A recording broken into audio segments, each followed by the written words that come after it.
Aláròyé máa wí o. El-Rufai ní a mọ̀ nípa ayédèrú sábúkẹ́ẹ̀tì Tinubu a kàn gbójú níbẹ̀ fún ni.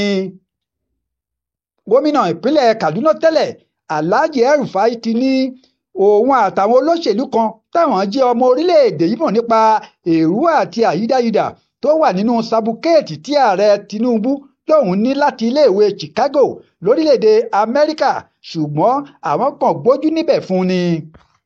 Ó ní lára ohun tí àwọn rò láti ṣàtìlẹ́yìn fún ààrẹ Tinubu lásìkò ìbò gbogbogbò tó wáyé lọ́dún 2023 ni pé àwọn rò pé bí Tinubu ṣe ṣèjọba ìpínlẹ̀ Èkó dáadáa lásìkò ìṣèjọba rẹ̀ ló máa lè ṣe ìjọba orílẹ̀-èdè yìí làwọn ṣe ṣàtìlẹ́yìn fún un lásìkò náà. Alhaji El-Rufai sọ̀rọ̀ ọ̀hún di mímọ̀ lásìkò tó ń fèsì sí ìbéèrè táwọn oníròyìn iléeṣẹ́ BBC kan bí lédè Haúsá.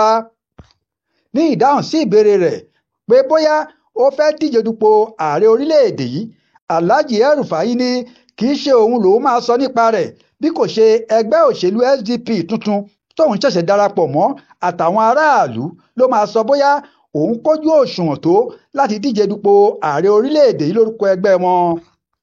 Ó ní gbogbo ìgbà ni mo máa ń sọ pé èmi kò lè kàn án nípa fáwọn aláṣẹ ẹgbẹ́ òṣèlú SDP tí mo wà láti fa ara mi kalẹ̀ láti díje dupò ààrẹ orílẹ̀-èdè yìí.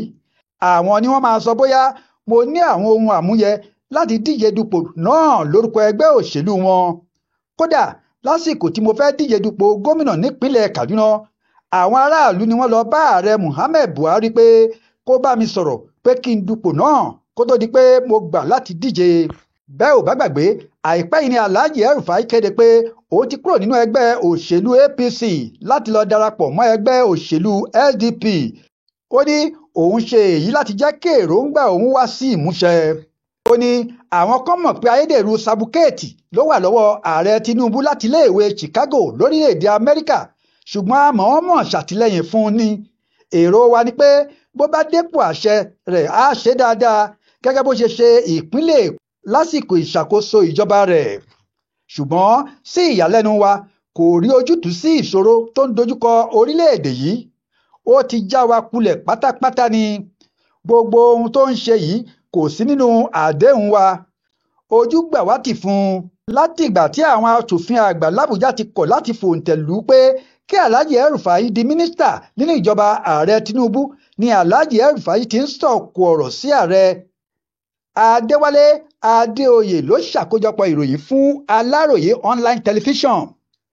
Akin Akínníyì ló kà á sí etígbọ̀ọ́ yín.